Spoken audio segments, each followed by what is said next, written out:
Hi, I'm here with Derril Lawrenson, and I'm here to talk about his big move from Winchester, California to Fort St. John. That's nice. So, why did you move up there, Derril? Well, my wife and I had three kids. We were just wanting something different, to do something different. And we figured we had an invitation from a friend of ours that owned a 3,000 acre ranch above Fort St. John's. And he said, come up and check it out. So that's what we did. We went up, checked it out, liked it, stayed. And it was a good move. Never regret doing it. And what year did you move up there? We moved in the winter of 1973. Not a good time to move in the winter, by the way. Yeah, Northern Canada. Yeah, no, not a good time to move. So, whereabouts Northern BC did you? It was up around Pink Mountain. Pink Mountain, which is north of Fort St. John.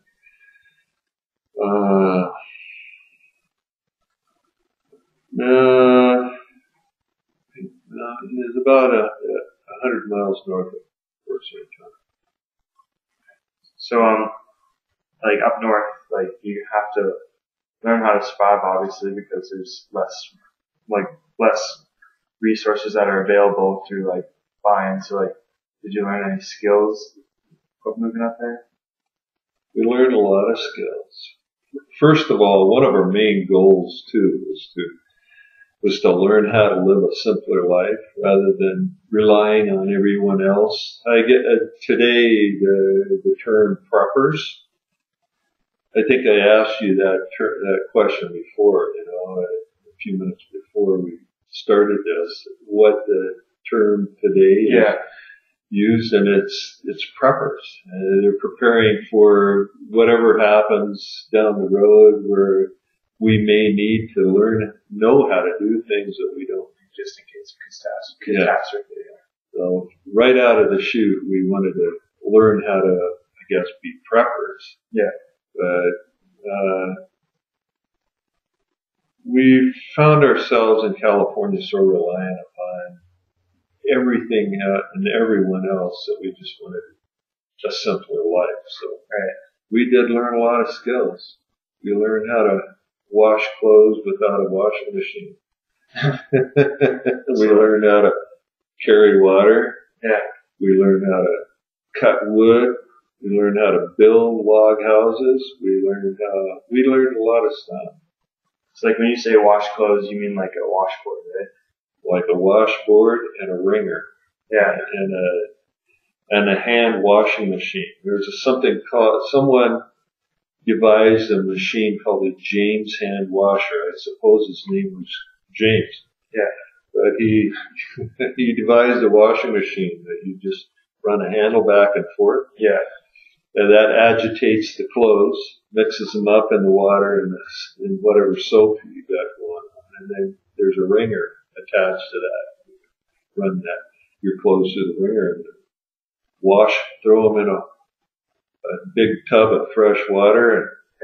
And there's another item called a Yukon plunger. And it's just a thing, like a big funnel. And you push that down and up and down on the clothes to get the rinse cycle going on. Right. And then you wring them out again and then hang them up to dry. Is there any other skills you'd like to emphasize on? That was my wife's skill. I didn't wash clothes. No, I did a lot of equipment running. Yeah. And in the winter, learned how to trap. Yeah. We tended to a lot of animals. We had horses and cattle and sheep. Yeah. And goats and pigs and chickens. Yeah. So we had a lot to do in the summertime, plus to, accumulate enough firewood so you could make it through the winter, because winters in north of Fort St. John would get up pretty cold. I remember some minus 45, minus 50 degree Fahrenheit. And if you're not prepared for that, you can run into a lot of trouble. So all the things that you need to survive, we pretty well learned how to do it all. Right. So, like, while you're out there, did you acquire any income or? We did. Yeah.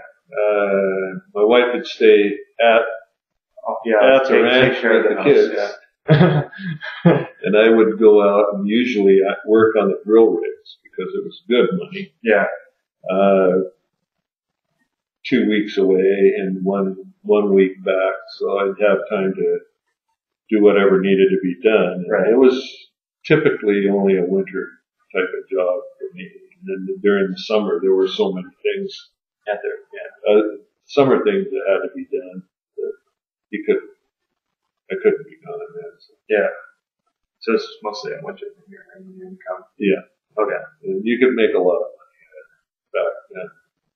Working on the rigs was just the best. I mean, it worked good for all the farmers as well. Well, most everyone that worked the rigs back then were farmers or ranchers. And they were working on them during the winter because that was a slow time for everyone. Right? So I was going to ask, did you have a family, but you've already started talking? Well, good question. Had a family. Yeah. Had 3 kids and a wife when we moved from Southern California to north of Fort St. John in the middle of the winter time. In the process of living there, we wound up having another baby. Yeah. So that was 2 boys, 2 girls, and that baby we had in our log house. Yeah. And with the assistance of 2 midwives that we had available to us in that area. So yeah, worked out pretty good. And living up like in such a secluded area, did you have any neighbors nearby or? Neighbors our nearest neighbor was about a quarter of a mile away. This ranch or property that we lived on was about 3,000 acres.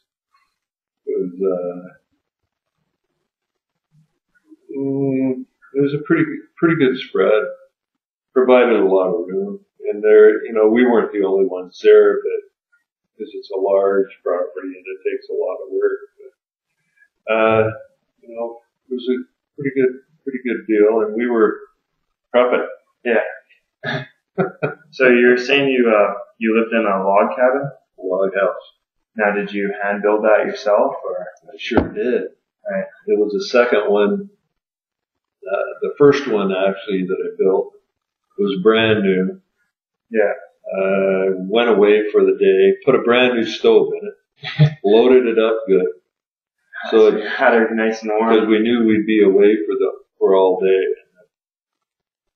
About halfway through the day, the stove decided to burp, and it must have burped a hot coal out on the floor or something.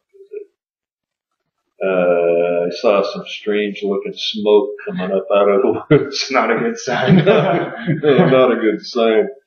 So, we burned a path back over there, and it was, the inside of the house was pretty well engulfed.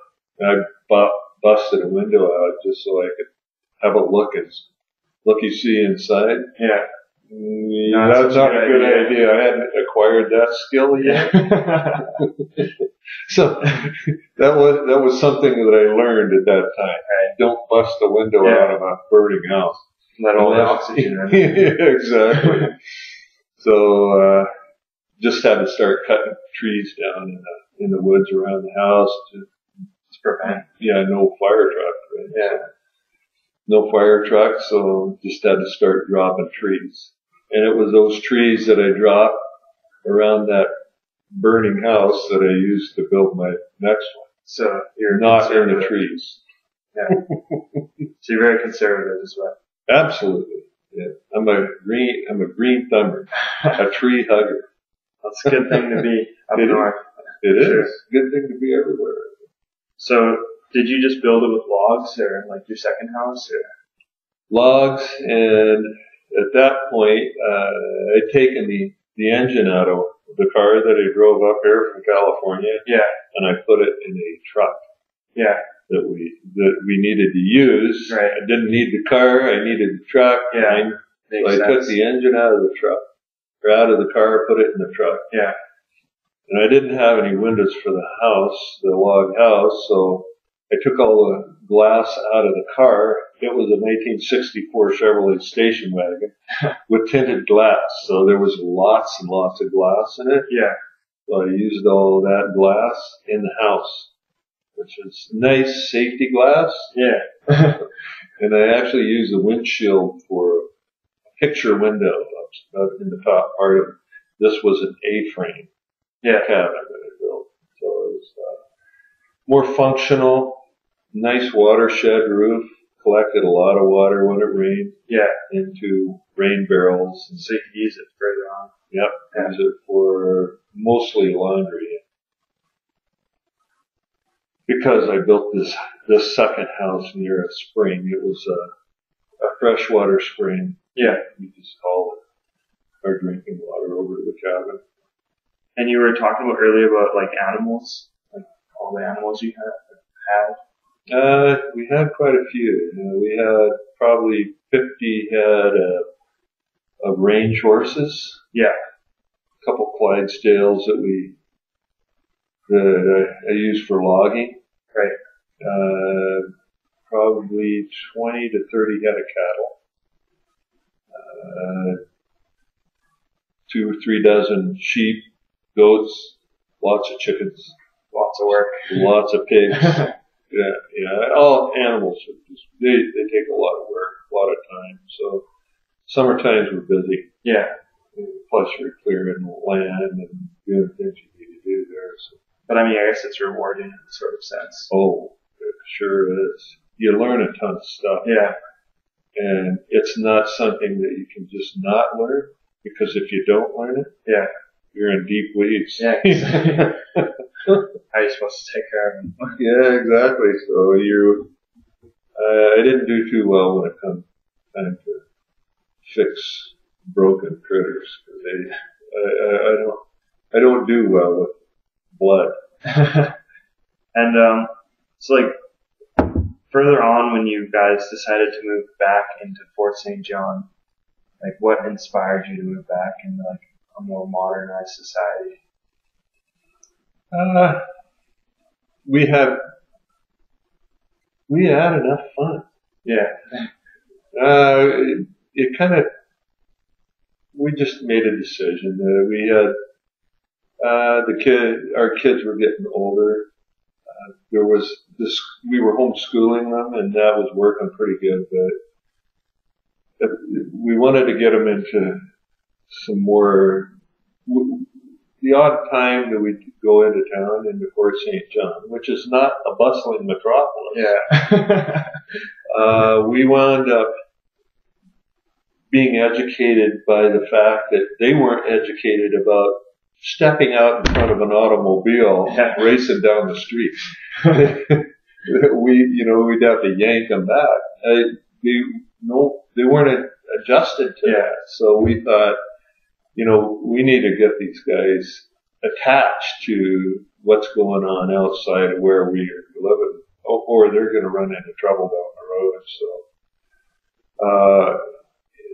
thinking mostly about them, but about ourselves as well, we decided to move back and just to readjust back into what we had previously more or less left. Although, like I said, Fort St. John is not a bustling metropolis. Yeah.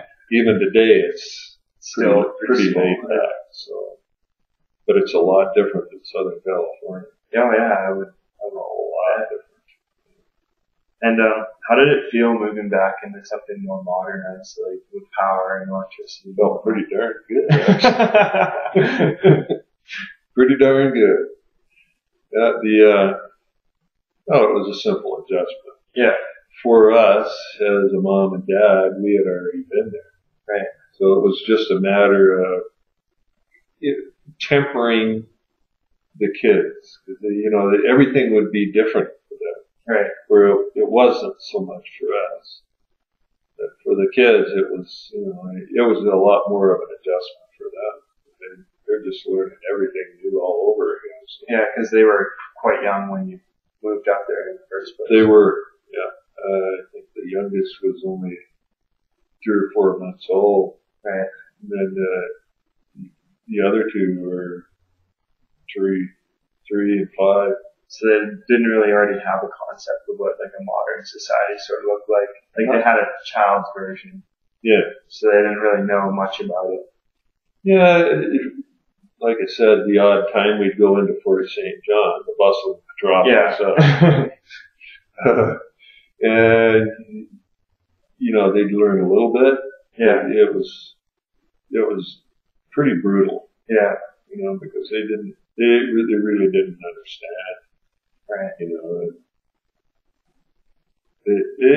It's all good. The prepping idea is really good as long as, I believe, as long as you temper it with, with the knowledge of everything else. So, it has to be done right. Yeah. It has to be done right. Can't go off half-cocked. I learned that. Yeah.